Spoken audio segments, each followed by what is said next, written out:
I'm slowly becoming convinced that no woman in 2025 thinks, I want to get married because I want to be dedicated. I want to be loyal, obedient. I want to dedicate the rest of my life to this man, help him get to where he needs to be, support him, love him, have his children. Even if he isn't there yet or quite there yet, push him and support him to get him to where he needs to be to support the family and help and have a beautiful home. You know, I hope men never learn their lesson. And luckily for me, they won't. We gotta find this girl, y'all, so buckle up, strap in, and share this on all those little Are We Dating the Same Guy Facebook pages. Tonight, I picked up Devin and his co-passenger. She was a beautiful little young lady. And while they're in the backseat, I let them have their privacy. I'm ignoring them. I'm focusing on other things, and we're driving. They seem to be having a good time. I seem to have picked him up from like a first, maybe a second date. He's a gentleman. He drops her off at her apartment, and then I'm about to take him home to his. And this is where it gets interesting for us. So if you went on a date tonight with Devin and I picked you guys up from Stubbs, here's what he said about you after you got out of the car. Ladies, you're not picking wrong. There's just nothing to pick from. Okay? Because I had to run a scientific experiment because I decided that I was sick and tired of hearing both male and female tell me that I'm picking wrong. It's just me, blah, blah, blah, blah, yada, yada, yada. I got so sick and tired of hearing that I said to myself, I was going to run a scientific experiment so I can see and pinpoint exactly where everything is going left at for me to always be the one picking wrong. Hello fam, I hope you all are doing good. Let's talk about why men see women as properties. Patriarchy raised men to see women as rewards and not individuals. Hey, what up, beautiful people? I was just on Threads and somebody said, if a man finds you sexually attractive, it's not a compliment. And to that I say, thanks. You've given me an excuse to talk about one of my favorite things. I don't know when exactly we got the concept of ownership. When my sister went to law school, she taught me something. She taught me that children are viewed as legal things. The reason that this was upsetting to me was that I realized that children were not people, not in the eyes of the law. Then I looked back and I started looking into it, and I realized that somewhere around the Agrarian Revolution, we started having the idea that women were also not people. Women were property. That's why we sold women to other families. There was a bride price, dowries. At some point, we got the idea that people could own stuff, that men could own land, and children became the bearers of legacies. So children would become future landowners, or they'd be the workers of the land, and women were the primary source of new workers and new owners. So women and children became legal things. People were property. And, I may have some opinions about that because of, reasons. But this fundamentally damaged our relationship to each other as people, because women, through time, have had their ability to be experienced as full people just degraded. It's all about ownership for men. The system has taught men how to own women, not love women, nor get into partnership with women. To them, they see us as properties, as an item they can own, they can buy, they can purchase, they can claim. This explains why men are very territorial when it comes to women. It explains why men get pissed when a woman cheats on them. It also explains why men feel entitled to everything that has to do with women. To them, they have the right to cheat on a woman, but a woman has no right to cheat on them because men own women. You are my property. I can do whatsoever I so wish to do, but you don't have the right to disobey me, to do whatever you want to do. It is my house. You're under my roof. That is the mindset. Consistently. So when we think about the idea of finding somebody sexually attractive, it's burdened with all the constructs that are tied to ownership. It's burdened with the constructs of materialism. It's burdened with the constructs of patriarchy, of men running society, of men owning society, men being the ones with the rights to leadership, men being the ones who have a legacy. It's burdened with capitalism, with the idea that you have to marry the right man and that your value goes down as a woman if you marry the wrong one, that your value goes down as a woman if you sleep with anybody at all, that your peak value as a woman is when you are virginal and unselected because you have the chance to be selected by somebody whose value will raise yours. Back when we were just people, right? And we were just selecting the best genes. Sexual attraction was like, hey, you seem healthy. You seem like somebody to create a family with. And maybe you didn't understand that all at once, like maybe it was not very clear to you that that's what was going on. But something about that other being drew you in and made you want to do something you hadn't done before. Maybe something that could be exciting and pleasurable, a new experience.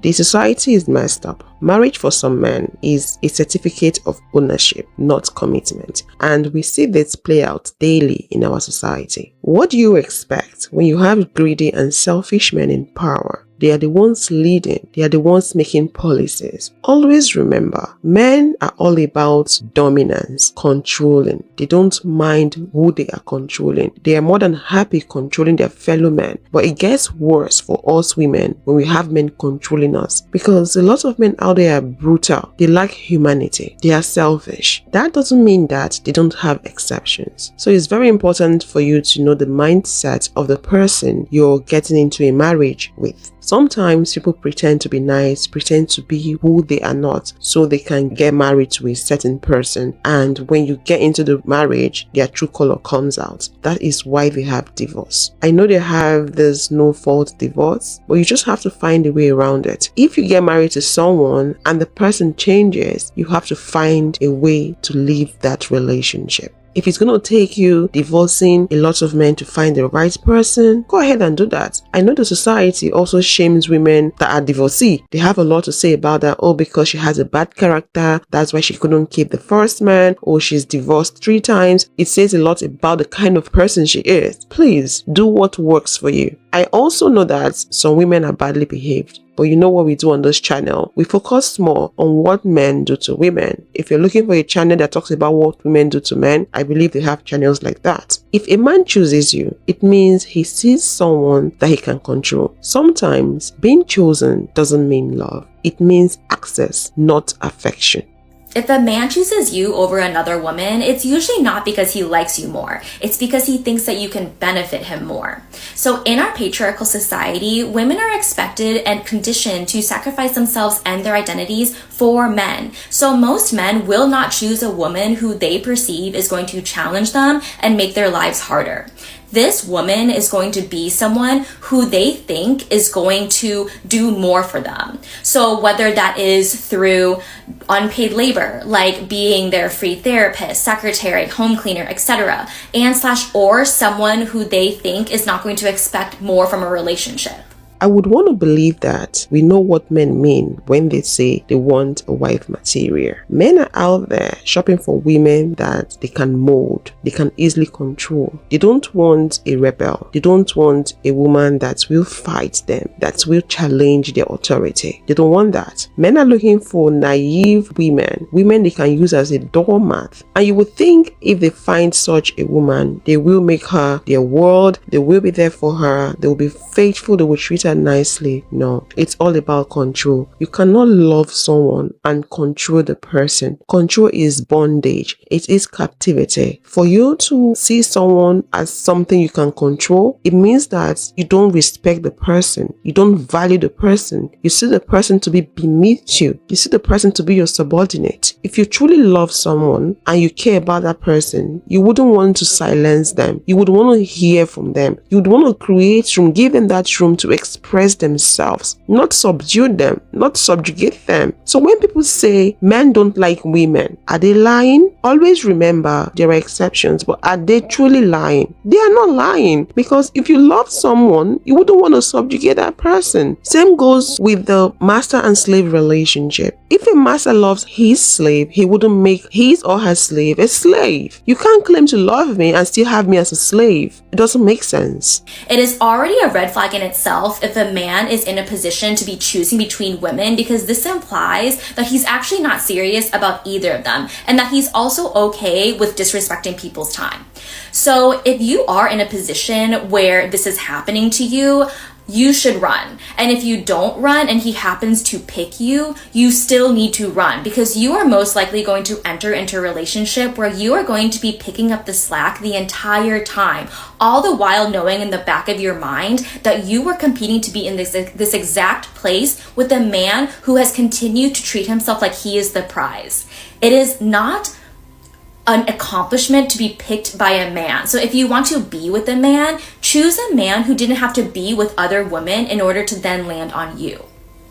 Her video was in response to a comment that was made, and the commenter was talking about how women should know that if a man has to pick between them and another lady, it's not a good thing, and the man choosing them should not be seen as a compliment. That's true. A man choosing you should not be seen as a compliment, and that is how the society has made it look. The man has the right, the authority to pick. A woman choosing a man is frowned at. it's awkward in the society. It's not supposed to be. So men have been given that upper hand, and that also makes them feel superior. So if you find yourself in a position where the man is not just with you alone, he's dating other women, and he gets to a point where he was asked to choose, and he made you understand that he chose you over other women, please just pack your bags and leave, like she already said, because that man is already feeling like he's the prize. Feels like every other woman wants him. For that man to even be with you and have other women means that he doesn't respect you. He's gonna cheat on you. So any man that feels like he's the prize, people want him, it means he's gonna discard you soon. He does not value you as a person. So just respect yourself and leave. And for those girlies that thinks it's okay, it's normal to go fight the side chick, to go fight the other girlfriend, you must have something wrong with your brain. The side chick is not the problem. The man is the problem. I know women have their own issue. Some women are only interested in men that are in relationships. And I think the reason why they are interested in men that are in relationship is because the man is already a test result. This is what I mean. Seeing a man in a relationship means that the man can be in a relationship and he's responsible up to an extent. I'm not talking about commitment here. So that alone attracts women because to them, okay, we've gotten to this point, he's a test result. So let's start from there. And some women love to go for things that other women have. They love competition because you have this man, I want him also because I need to prove to you that I can get whatever you have, or he can choose me over you because I'm better off. I get all that. We know women do that. Regardless of however way the woman landed in his life, it's none of your business. The person you have a problem with is the man. The person you need to pick a bone with is the man, because you had an agreement with him, you had a contract with him, be it marriage, and he failed to keep to it. So please respect yourself and walk away. Don't go out there fighting a woman because of a man, because you will always end up being the stupid one. It is a foolish move. Don't do that. Are you one of those ladies that has never had a good experience with a man, and in your head you're thinking the problem lies with you because you're choosing the wrong people? That is a possibility. But the truth of the matter here is this: we have a lot of wrong men out there. The dating pool is messed up.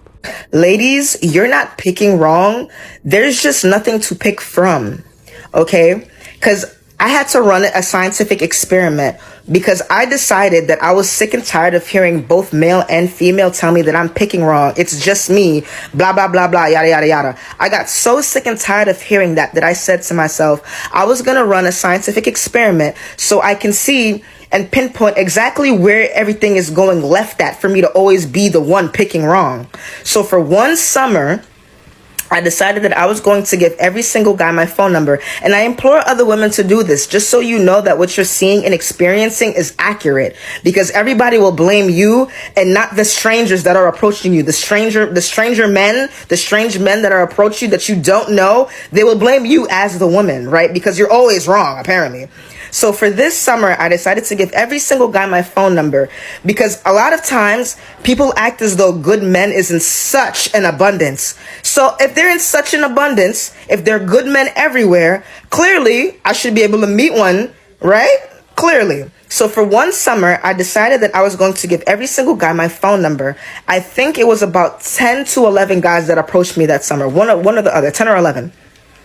So I decided that it didn't matter where they came from. It didn't matter how tall they were. It didn't matter where they came from. It didn't matter. Their age didn't matter. Well, their age did matter because it had to be relative to my age.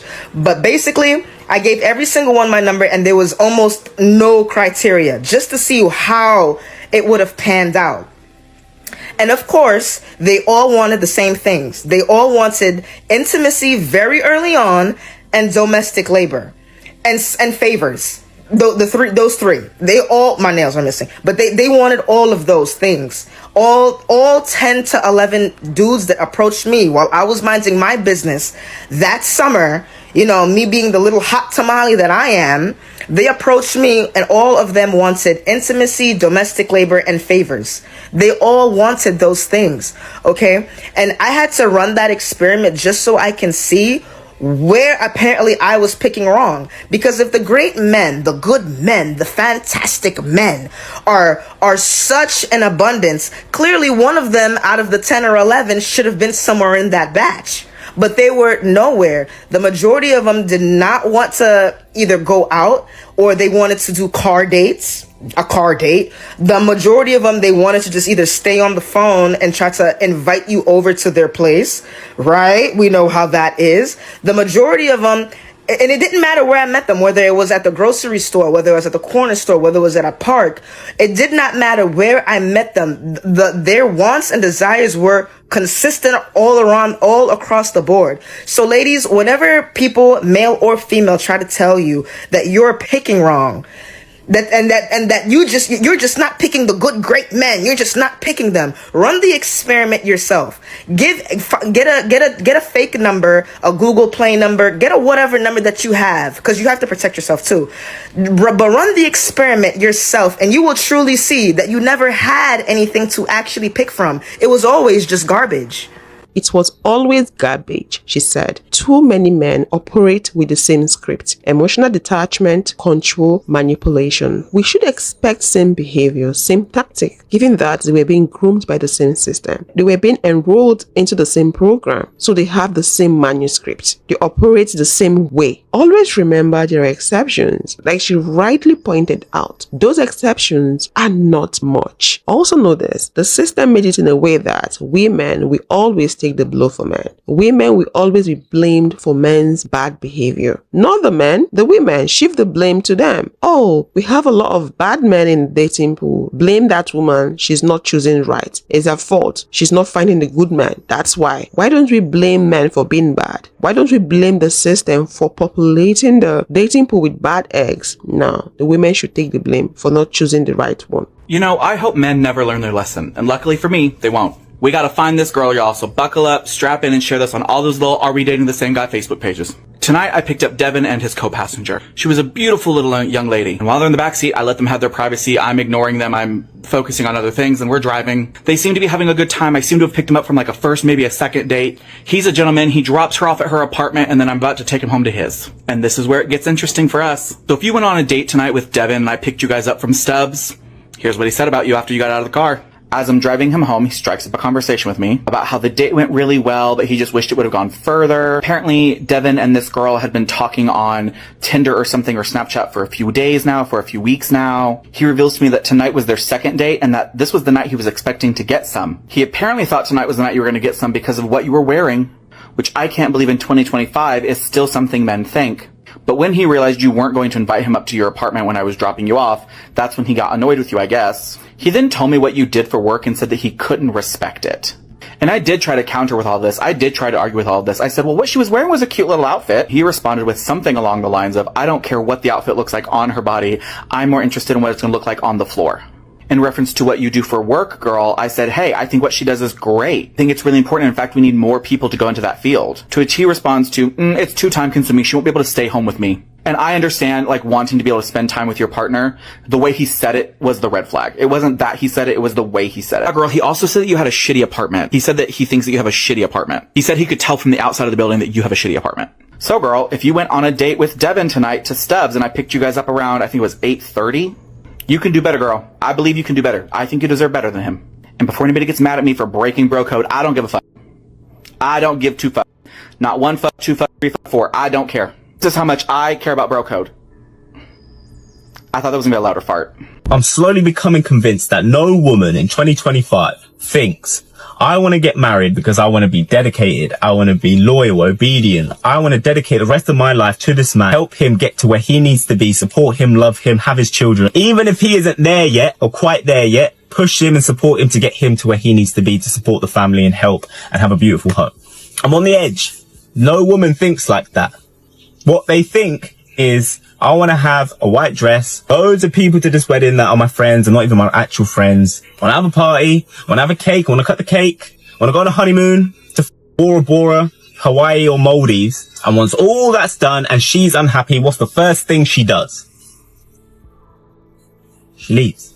Something is obviously wrong with him upstairs. He sounded so entitled. Let's have a look at the comment section. Why do you guys always need so much help? It's crazy when women honestly don't need that much help at all. Ladies, follow me to escape men like this. Obedient. Marriage is partnership. It's about supporting each other 100%. Men aren't men anymore. You build them up, they get money, then run off for Insta girls like you didn't play mom and therapist. No thanks, I'm not your mom. Help him, support him, love him, carry him, get him to where he can be. And that, my friend, is the problem. Women don't want to sacrifice themselves on the altar of men anymore. We want a partnership. And that is what women have been saying. But men can give that. They have to be in charge. They have to be leaders. They have to control. They have to dominate. That's where the problem is. You cannot get into partnership with someone that sees you as a subordinate, someone that thinks you're less than them. How can you get into partnership? Men believe that there can never be equality between a man and a woman. So it's already a mixed match. So it's not going to work. Women pretend they need no help from men, while their whole lives revolve around men, stating from their father they never appreciated for being the source of their irrational lives. This one is saying gibberish. It's coming from a man, obviously. Please let me know your thoughts in the comment section. If you'd love to watch more videos like this, click this video to watch a conversation on how men expect women to shrink. They expect us to act dumb in order for us to boost their ego for them. And I will see you all in the next one. Thanks for watching.